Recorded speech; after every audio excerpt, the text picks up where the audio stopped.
Assalamualaikum warahmatullahi wabarakatuh. Jadi di sini kami dari kelompoknya akan menjelaskan tentang kerajaan Singasari dan juga kerajaan Kediri. Perkenalkan nama saya Muhammad Arif Fandi. Perkenalkan nama saya Al-Fatih. Perkenalkan nama saya Muhammad Arif. Saya Raja Alima, saya Sarajul, dan saya Raja Saikas, saya Maiga dan saya Desa Raja. Selamat menonton. Sejarah lahirnya Kerajaan Singasari. Kerajaan ini awalnya bernama Tumapel. Lahir dari keinginan Ken Arok untuk memperistrikan Ken Dedes. Ken Dedes sendiri merupakan istri dari Tunggul Ametung. Keinginan Ken Arok tersebut membuatnya ingin membunuh Tunggul Ametung, sehingga ia dinobatkan menjadi Aku Tumapel sekaligus memperistri Ken Dedes. Kemudian Ken Arok melakukan penyerangan terhadap Daha dengan izin para Brahma. Kemenangan Ken Arok ini meluluh tahtakan para Daha menjadi pertanda berdirinya kerajaan baru, yaitu Kerajaan Singasari, dengan gelar Sri Ranggarajasa Sang Amurwabhumi.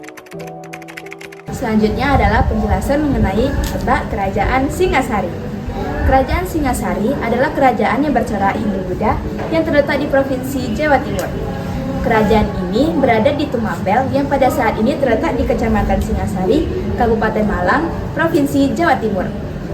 Berdasarkan sejarahnya, kerajaan ini berhasil mempersatukan daerah Tumapel dan daerah Kediri.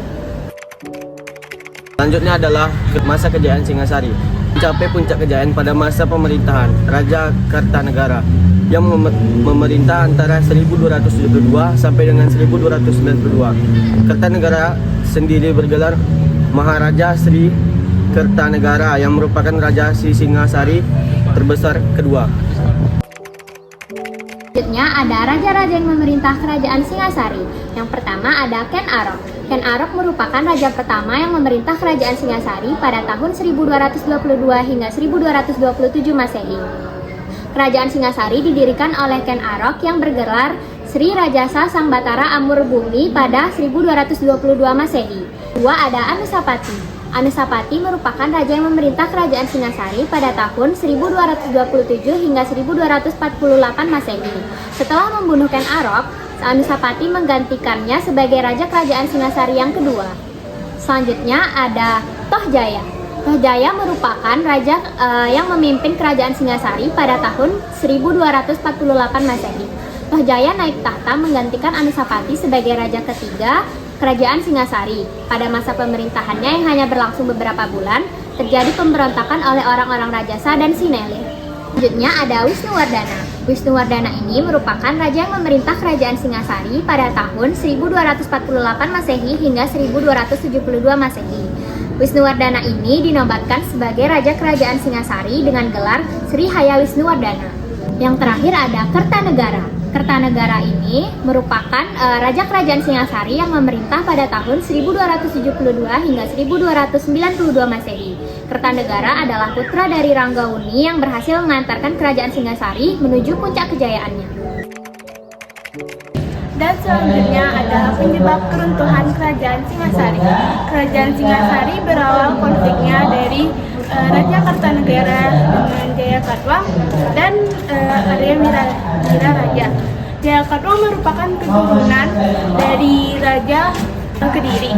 Nah, Jayakatwang ini melakukan perlawanan dalam kerajaan Sriwijaya untuk mengembalikan kerajaan Kediri seperti semula.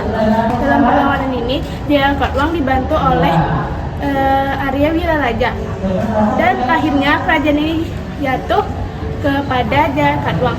Dan setelah itu, Raja Kartanegara akhirnya wafat. Selanjutnya adalah peninggalan kerajaan Singasari. Nah, yang pertama itu adalah Candi Singasari, Candi Jawi, Candi Kidal, Candi Jago, Prasasti Gondang, Prasasti Singasari, dan Arka Amogapasa. Selanjutnya adalah kehidupan sosial kerajaan Singasari. Kehidupan sosial pada zaman kerajaan Singasari sangatlah berkembang maju karena letaknya yang strategis yang berada di lembah Sungai Berantas. tanah yang berada di kawasan tersebut tumbuh sangat subur. Oleh karena itu, mayoritas masyarakatnya bermata pencaharian sebagai seorang petani. Selanjutnya, sistem pemerintahan dan perekonomian Kerajaan Singgasari. Sistem pemerintahan Kerajaan Singgasari sempat mengalami kemajuan yang sangat pesat, namun juga mengalami kemunduran karena terjadinya sengketa dan terjadinya perebutan kekuasaan. Kehidupan ekonomi Kerajaan Singgasari tergolong cukup maju karena letaknya sangat strategis yang terletak di Sungai Berantas. Tapi karena kawasan itu termasuk kawasan subur, ia juga dijadikan sebagai perekonomian mereka dan kebanyakan mayoritas masyarakat tersebut menjadikan kawasan itu sebagai kawasan pertanian. Nah, perekonomian Kerajaan Singgasari juga mengalami pasang surut seiring bergantinya raja. Selanjutnya ada Kerajaan Kediri. Kerajaan Kediri merupakan kerajaan besar yang berdiri sekitar abad ke-12, yaitu sekitar tahun 1042 hingga 1222 Masehi. Kerajaan ini merupakan bagian dari Kerajaan Mataram kuno. Kerajaan Kediri ini bercorak Hindu. Yang pertama ada sejarah berdirinya Kerajaan Kediri. Nah, Kerajaan Kediri ini bermula pada sebuah raja yang bernama Raja Airlangga yang membagi sebuah kerajaan menjadi dua bagian. Nah, jadi Kerajaan Kediri ini muncul pada tahun 1141 dengan peninggalan yang bernama Prasasti Sirah Keting pada tahun 1141 Masehi. Ini ada letak Kerajaan Kediri. Kerajaan ini terletak di daerah Jawa Timur. Kerajaan Kediri berpusat pada Daha atau di sekitar kota Kediri sekarang. Pusat Kerajaan Kediri sendiri terletak di tepi Sungai Berantas yang masa itu sudah menjadi jalur pelayaran yang ramai. Selanjutnya adalah masa kejayaan Kerajaan Kediri. Masa kejayaan Kerajaan Kediri terjadi pada kepemimpinan Jayabaya. Jayabaya dikenal dengan kepemimpinan politiknya dan ramalan-ramalan yang dibukukannya di dalam Jongko Joyoboyo. Di samping itu, sikap merakyat dan visi Jayabaya yang jauh ke depan membuatnya dikenal. Selanjutnya adalah runtuhnya Kerajaan Kediri. Runtuhnya Kerajaan Kediri terjadi pada masa kekuasaan Raja Kertajaya, seperti dikisahkan dalam kitab Paraton dan Negara Kertagama pada tahun 1222. Kertajaya dianggap telah melanggar agama dan memaksa Brahmana menyembah sebagai dewa.